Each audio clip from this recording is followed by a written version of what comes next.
Pacheco se impressiona com a força da oposição no Congresso. É considerável. Dino suspende lei que proíbe linguagem neutra em escolas do Amazonas. Eu vou trazer aqui para vocês as principais informações do dia de hoje. Lembrando que é muito importante você deixar o seu like e compartilhar esse vídeo nas suas redes sociais. O presidente Jair Messias Bolsonaro acabou de publicar no seu Twitter uma postagem muito importante, a sua atenção e o seu compartilhamento. O mandante do crime no 8 do 1. Pessoas que atentaram contra a democracia do nosso país, meia dúzia de pessoas, e até hoje, pessoas inocentes estão pagando um preço muito alto por causa dessas pessoas aqui. Preste bem atenção na informação do presidente Jair Bolsonaro e me ajude a compartilhar, que a imprensa jamais vai divulgar isso aqui.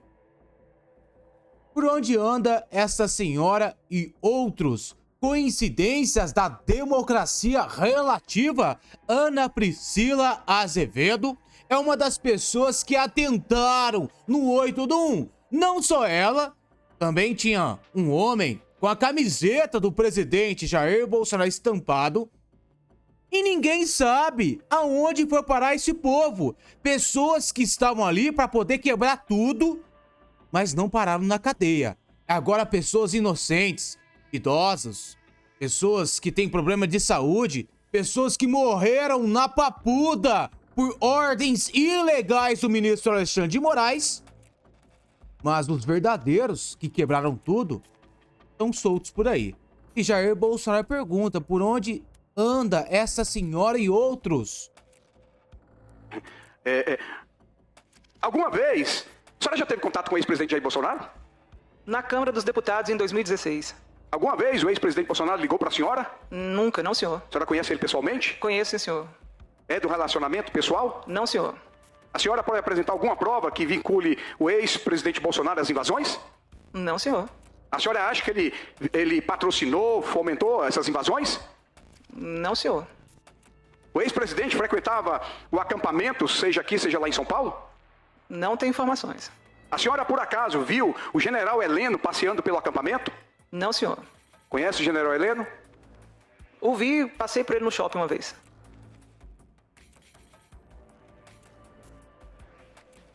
As encenações das democracias relativas vão além do Brasil nas mãos da organização.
Economia, uma aula de narcotráfico.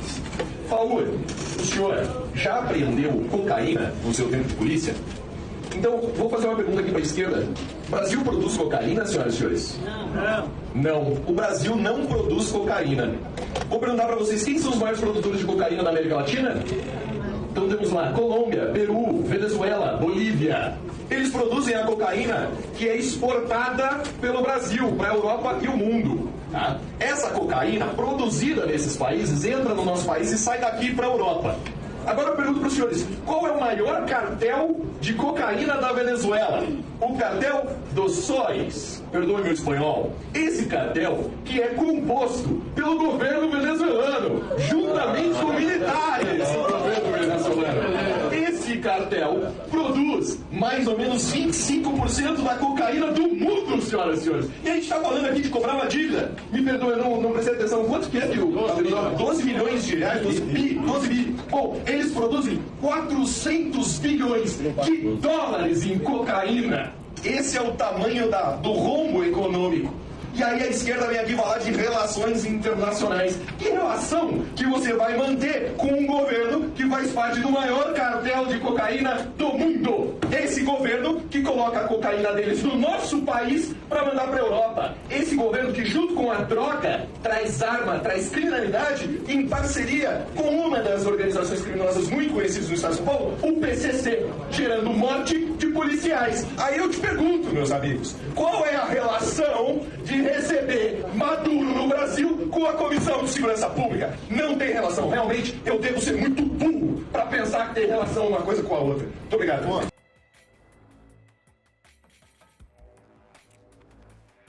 Quantas pessoas que vocês conhecem que falam melhor não postar sobre isso, melhor a gente ficar quieto, melhor não falar? Pô, Marco, vocês têm coragem de falar sobre isso, hein? Não tinha que ter coragem para falar sobre isso. Criticar o Supremo, pedir a reforma do Supremo, pedir impedimento de ministro que comete golpe, que cometeu golpe, à luz do dia, dando risada. Na esteira de tudo isso, o Alexandre de Moraes ainda falava: precisamos prender e multar muita gente ainda. Cara, tem uma compilação, dá pra fazer um tratado de demência, de estupidez e tirania do que tá acontecendo hoje no Brasil. Não se enganem, meus amigos. É aquela velha história.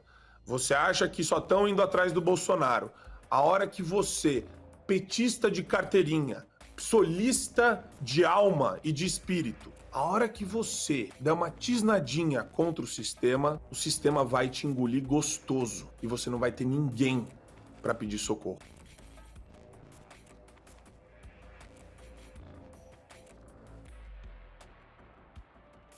Meus amigos, eu tinha que compartilhar essa informação do presidente Jair Bolsonaro cobrando para saber onde está Ana Priscila e outros. Tem um homem aí que estava com a camiseta do presidente Jair Bolsonaro. Isso aqui é assustador, porque aquele quebra-quebra queriam de todas as formas colocar a culpa em cima de Jair Bolsonaro. Não é à toa que o homem usava até a estampa, o rosto do presidente Bolsonaro na camiseta. Ana Priscila, vários vídeos falando que ia quebrar tudo, ia entrar no STF. E até hoje eu tô falando aqui porque o Clezão morreu por ordens ilegais do ministro Alexandre de Moraes. Pessoas, idosos, estão presos até hoje. Alguns voltaram até pra cadeia porque alguns fugiram, quebraram a tornozeleira. O ministro Alexandre de Moraes determinou que tinha que prender porque talvez vai fugir. Isso aqui é importantíssimo, atenção e o seu compartilhamento. O presidente Jair Bolsonaro não pode ficar publicando muito, então cabe cada um de nós fazer esse trabalho. Como aqui com o vídeo de Gustavo Gayer, sempre elogio o trabalho excelente dele, que ele vem fazendo pelo nosso país. E aqui ele vai mostrar que o presidente Jair Bolsonaro, em 2026, vai voltar. A esquerda, querendo ou não, ele vai voltar muito mais forte. Quanto mais vocês batem, mais ele cresce. E o desgoverno, o descondenado ex-presidiário, que se fosse em país sério estaria mofando na cadeia, vai acabar.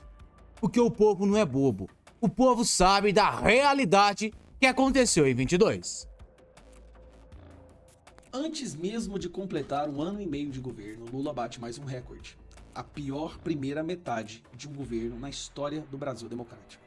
Com apenas 1 ano e 5 meses, ele coleciona uma sucessão de tragédias, de derrotas e fracassos. São tantos que se eu começar a nomear um por um, o vídeo ficaria longo demais. Mas vamos pegar os principais. Recorde em desmatamento, mortes dos Yanomamis, recorde de queimadas no Cerrado, vergonhas internacionais, se aliando ao terrorismo, se aliando ao invasor da Ucrânia, recorde de feminicídios, sigilos, fugas dos presídios, fuga de investimento internacional, pior bolsa de valores do mundo para se investir e por aí vai. A situação é tão grave que na primeira metade do governo, Lula conseguiu algo que até então era impensável para outros presidentes. Jamais aconteceu. Ele tem uma rejeição maior que a aprovação, isso sem pandemia. E esta é a segunda pesquisa que mostra isso. Então não é uma questão de apenas um instituto que errou. Agora é o segundo instituto que fala exatamente a mesma coisa. 47 reprovam e 45 aprovam, o governo Lula diz, poder data. A situação é de empate técnico, mas pela primeira vez a desaprovação supera numericamente a aprovação. A pesquisa foi realizada entre 25 e 27 de maio. Então nós temos uma situação de um governo, olha só, olha o declínio desse governo. De acordo com o Poder Data, em janeiro de 2023, logo no início, era 52 a 39.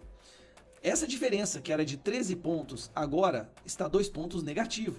No total, se caiu 15 pontos, a diferença, né, foi de 15 pontos.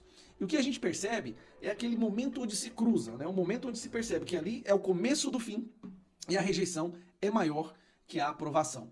A situação não para por aí.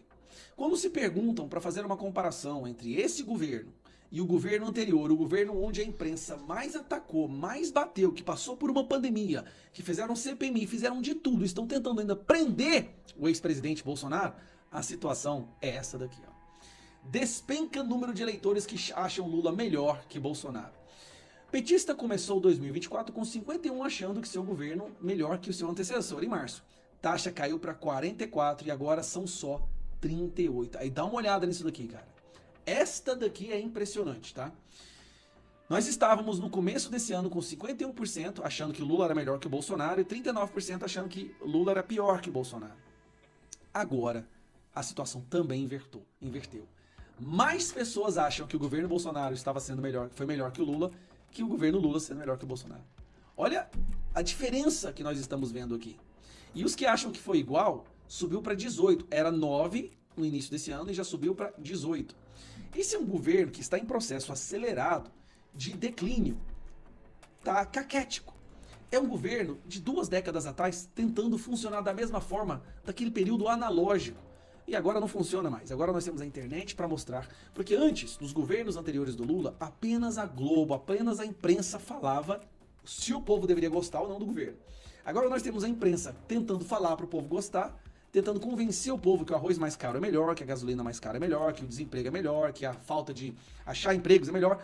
E não tá dando certo, porque a internet nos dá a oportunidade de falar pro povo o que realmente esse governo está fazendo. Mas nem se não houvesse internet, as pessoas percebem quando vão no supermercado, quando abastecem seu carro, percebem que o seu dinheiro já não tem mais o poder de compra que já chegou a ter em um determinado momento, estão vendo a sua liberdade de expressão ser atacada constantemente, 61% inclusive, com medo de falar as suas opiniões. E o Brasil virando vergonha internacional. Então nós temos 2 pontos claros que mostram que esse governo acabou. Daqui para diante é só ladeira abaixo. Os números do Poder Data apenas comprovam aquela percepção que todo mundo já tem. E aí veio essa surra que esse governo levou agora, que tentou comprar e não conseguiu o número de votos necessários para pautas extremamente caras para eles.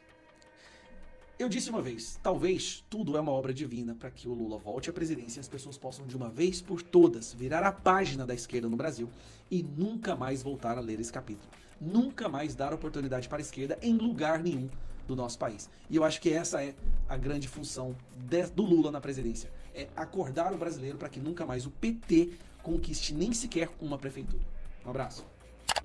Na quarta-feira, o ministro Alexandre de Moraes se despediu do Tribunal Superior Eleitoral.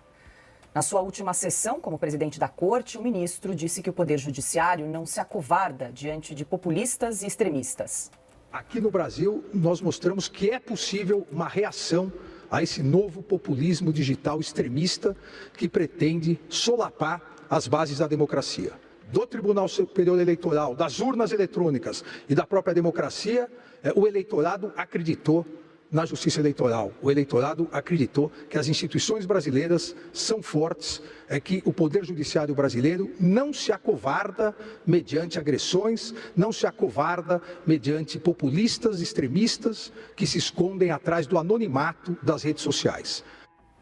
Bom, antes de deixar a cadeira no TSE, Alexandre de Moraes defendeu mais uma vez a regulamentação das redes sociais. E votar com consciência e liberdade exige cada vez mais o combate à instrumentalização das redes sociais.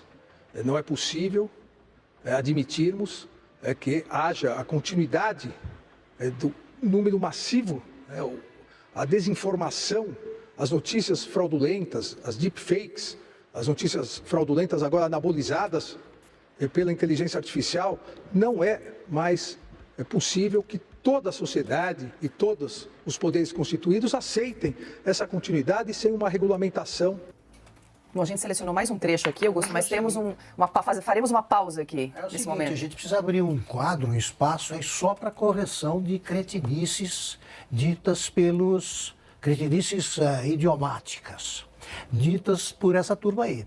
O nosso Binha e sua equipe, caridosamente, né, eles corrigiram o Alexandre de Moraes. Ele fala, o que ele está falando é o seguinte: o povo não se acovarda mediante. Quem diz acovarda mediante não é que não tem notório saber jurídico, não tem saber nenhum, não sabe português, é diante. Então o Binha fez certo, porque nossos espectadores não merecem topar com uma cretinice dessa, uma besteira dita por um ministro que publica livros. E repete, não se acovarda mediante, não se acovarda. Depois a gente comenta as bobagens que ele disse, vistas por outro prisma. Agora, é muito erro de português. Nós estamos aqui sofrendo, não é? Esse programa vai precisar de um revisor para eles, a turma que fala. Eles não conseguem mais aprender e querem criar outros idiomas. Né? Bom, zero colou na aqui. prova do Enem. Zero colou. A gente vai falar agora da ministra Carmen Lúcia, que é a substituta aí de Alexandre de Moraes na presidência do tribunal. Ela disse, então, no seu discurso, que o ministro desempenhou um papel fundamental para a manutenção da democracia. Foi muito, talvez, mencionado e repetido em 2022, especialmente, num momento gravíssimo da história brasileira, naquelas eleições, que Vossa Excelência era, estou citando entre aspas, mas poderia ser dito por qualquer um de nós, a pessoa certa no lugar certo, na hora certa.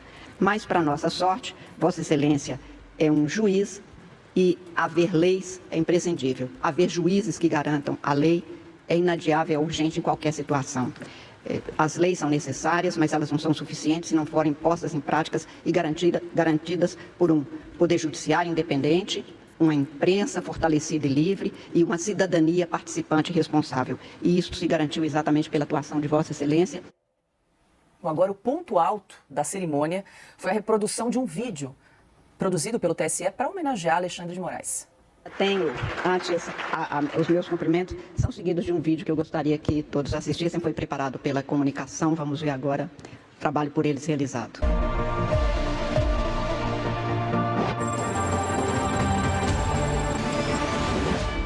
Hoje, no dia 16 de agosto de 2022, tomo posse no honroso cargo de presidente do Tribunal Superior Eleitoral.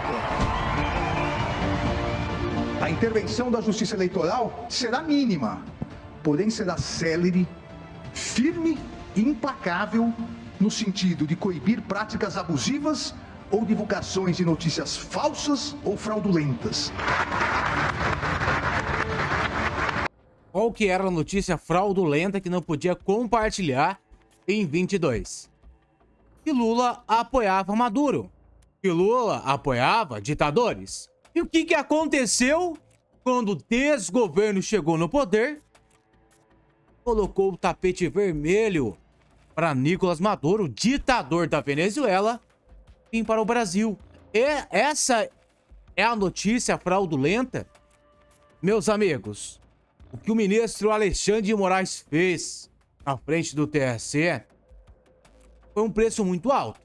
E ele vai pagar por isso, pode ter certeza disso. A liberdade no exercício do direito do voto exige a ampla liberdade de discussão e informação. No sentido... Lembrando que isso aqui que tá passando agora é até proibido comentar. Não posso dar opinião do que eu acho disso aqui, ó. Quando a gente vai lá, entendeu? Vou nem falar muito porque é proibido. De proporcionar ao eleitor uma escolha livre e consciente. Quem novamente atestou a credibilidade das urnas eletrônicas foi o eleitor e a eleitora que vieram votar. E vieram votar porque confiam no sistema eleitoral brasileiro, confiam nas urnas eletrônicas e confiam na justiça eleitoral. Bom, quero dizer que esse vídeo tem cerca de 3 minutos, a gente exibiu um trecho, ele está disponível nas redes sociais. Hein, Ana? E nós pagamos aí a conta dessa peça publicitária que contou com trilha sonora de herói, aí vários trechos emocionantes, né? As pessoas levantando para aplaudir o ministro Alexandre de Moraes, aí para contar a trajetória aí de 2 anos do ministro à frente do TSE. Augusto Tcheco, a gente comentou aqui antes do programa começar que nunca viu isso, né? Na passagem de bastão aí de um ministro para o outro, esse tipo de homenagem. É um documentário ficção, né, Ana? Não, é isso que eu ia falar, Augusto. Parece uma ficção, né? Ou então uma comédia para o povo brasileiro, porque nada daquilo ali reflete a presidência do ministro Alexandre de Moraes no Tribunal Superior Eleitoral. Faltou ali, né, nesse vídeo aí, o vídeo do gesto dele, né? Da degola. Mas tudo bem, esse gesto, Missão dada é missão cumprida. brasileiro tem uma boa memória e lembra muito bem dele. Agora, a sanha censora é gritante, né?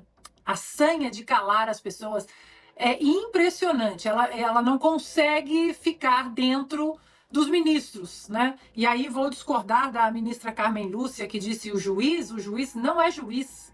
Alexandre de Moraes não é juiz. Nunca foi e nunca vai ser. É o ministro do Supremo Tribunal Federal, mas juiz não foi. Não foi e até agora, pelo menos, não é. Anotei aqui, né, algumas coisas. Notícias fraudulentas, populismo, aquela coisa toda. O eleitorado acreditou na justiça eleitoral. Qual a fonte para o ministro afirmar isso? Ele fez alguma pesquisa? Ele registrou a pesquisa? O eleitorado acreditou na justiça eleitoral. Bom, vamos, né? De repente ele fez uma pesquisa, ele tem os números. Agora, ele falar o tempo todo ali de combate às notícias fraudulentas, à desinformação, eu vou seguir a linha que o Augusto sempre segue.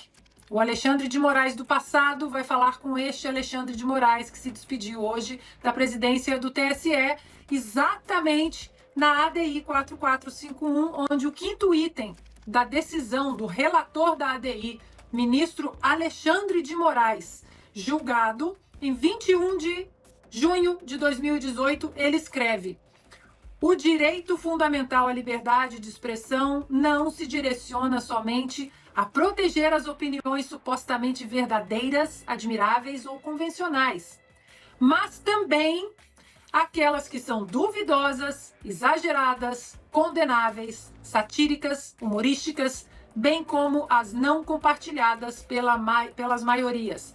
Ressalte-se que, mesmo as declarações errôneas, estão sob a guarda desta garantia constitucional. Fecho aspas para a opinião do ministro Alexandre de Moraes, aquele de 2018. Não esse agora que gosta mesmo é de uma censura. Augusto. Muito bem lembrado pela Ana. Esses exemplos pululam, né, a cada edição. Ele reescreve, agora ele está reescrevendo o próprio livro aí, porque ele tem de adequá-las ao que ele faz. Ele tenta e não consegue. Bem lembrado também, juiz tem um no Supremo. Só é juiz quem foi aprovado em concurso de ingresso da magistratura. É o caso do Luiz Fux, que esqueceu tudo o que tinha aprendido como juiz. Portanto, não há juízes, há ministros indicados por um presidente que é em pagamento por algum favor prestado. É isso o que é o nosso judiciário. A Carmen Lúcia, eu já escrevi um artigo, o que aconteceu com Carmen Lúcia, né? O título daquele filme, o que aconteceu com Baby Jane. Né? É muito doido. Ela muda conforme o mentor. Antes era o pai, parecia um homem equilibrado, pelas decisões que ela tomava. Depois foi o Celso de Mello. Ela começou a agir estranhamente. E agora, ela tem como tutor a Jada, desde que o Pavão de Tatuí se aposentou, ela está aos cuidados do Gilmar Mendes. Isso explica tudo. Tá? Ela nem precisa votar. Devia rodar direto, aí o decano é o último que vota, então pronto, já vota por ela. Não é possível entender a cabeça de alguém que dizia que cala a boca já morreu e age como agiu, como vem agindo, na chefia da Justiça, na Justiça Eleitoral, que agora ela passa a chefiar. Vamos ver se ela respeita a decisão do Congresso. Vamos ver como é que ela passa a ser presidente também desse erro de revisão, aí, o CIED. Ela tem que fechar essa excrescência. Agora, fazer uma homenagem dessas, isso aí é uma ficção de quinta categoria. Um homem que fez isso, fez aquilo. O que ele fez o transformou num caso de polícia, não num herói nacional que está combatendo o populismo digital extremista. Como ele diz agora, quem está atrás disso não é melhor da cabeça do que você combater um moinho de vento, né? Como o Dom Quixote, que é pelo menos um grande personagem da ficção. Nós temos esse Quixote enlouquecido aí, de verdade, né? A gente da realidade brasileira. Não, pois é, Augusto, das frases que a gente ouviu falar, parece um festival de horrores, fora linguísticos, mas também jurídicos, né, e lógicos. Inclusive, você falou, você se perguntou se a Carmen Lúcia vai respeitar o que o Congresso decidiu, ou melhor, decidiu não decidir, né, sobre a questão das fake news, porque não são crime, mas a Carmen Lúcia, não sei se você pegou essa frase, impressionante, ela disse, abre aspas, as leis são necessárias, mas não são suficientes, fecha aspas. Não, as leis são suficientes, ministra, e vocês devem respeitar as leis, não podem mandar prender pessoas, ou censurar veículos de informação, ou derrubar perfis na internet de deputados federais eleitos, na base de um artigo do regimento interno do STF. Mas em que país o regimento interno de uma Corte Suprema que devia decidir no máximo a posição das floreiras no Supremo, ou as cores das paredes, decide se uma pessoa vai presa ou vai solta, ou dá poder para um juiz criar um inquérito infinito, onde ele vai acumulando gente para dentro, decidindo que o Supremo é, ao mesmo tempo, acusação, defesa, vai julgar, é vítima, e tudo em casa. E as leis são necessárias, mas não são suficientes. É necessário mais bom senso do STF, porque evidentemente isso daí está em falta. Nessa geografia que a gente viu agora, desse vídeo de terceira categoria, parece um desses vídeos da época soviética, onde os próprios líderes se celebram, né? Inclusive de péssima qualidade. A feitura paga, por sinal, pelos contribuintes brasileiros que pagam salários namabescos para os funcionários da comunicação, né, do STE. Mas eu só queria comentar um último ponto sobre as falas do ministro Alexandre de Moraes, que disse que o TSE e o mandato dele, porque também estava se autocelebrando, foram fundamentais para lutar contra o populismo extremista das redes sociais. O que é populismo extremista? É denunciar a lua de mel infinita do Lula com a primeira-dama nessas viagens de luxo, enquanto os brasileiros aqui estão enfrentando a crise econômica? Ou é denunciar que os impostos estão aumentando no Brasil?